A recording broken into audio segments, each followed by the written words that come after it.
ERISA. I'd like to add, for example, I'd like to add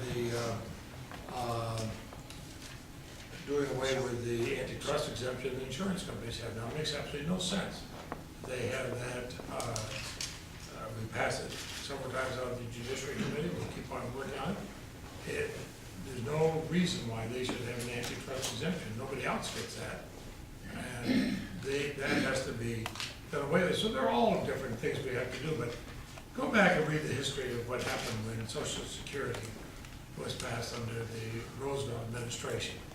You can find so many people saying, well, it didn't have this, we should have waited, we should have waited, we should have waited.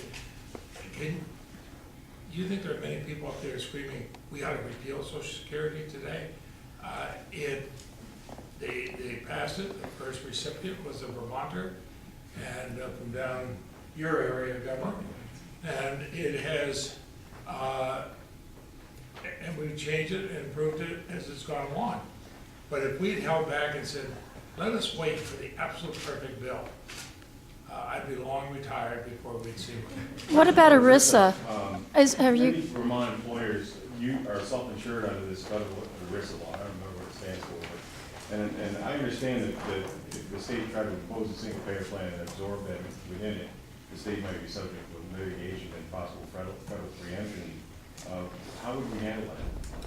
Well, I mean, let's first explain to folks that might not know jargon what ERISA is in simple terms. All ERISA is self-insurance pools for big corporations that choose to insure themselves and therefore have a ERISA law that states that state law cannot interfere with those plans.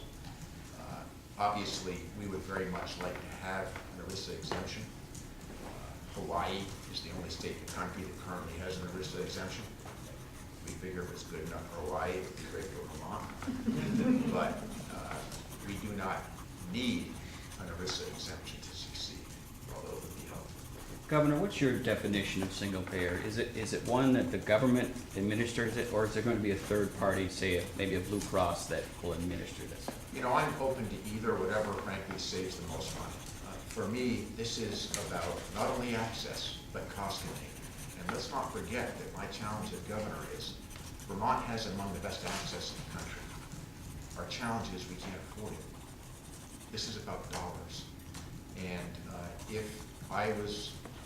I think that's some of the work the legislature has to do with us. But let's find out what's more economical, whether it's the VHAP model, which is frankly run by the state, or whether it's contracting it out to one of our current payers. I'm open to either. Have you been briefed on the report yet? I've had a little preview, but yes. How much is it going to cost? Well, let's let Dr. Shao give his presentation. What I would urge us to do is to look at this challenge a little different. Our question should be, if we're spending over $5 billion, 625,000 people, when we know that we were spending $2.5 billion just 10 years ago, the question is, how do we pass a bill that ensures that it will cost less so that we can grow jobs and grow economic opportunities for our businesses? So the first question I'm going to ask is, what will contain cost while maintaining access? And that's really our challenge. It isn't about spending more, it's about spending less. That's all I have.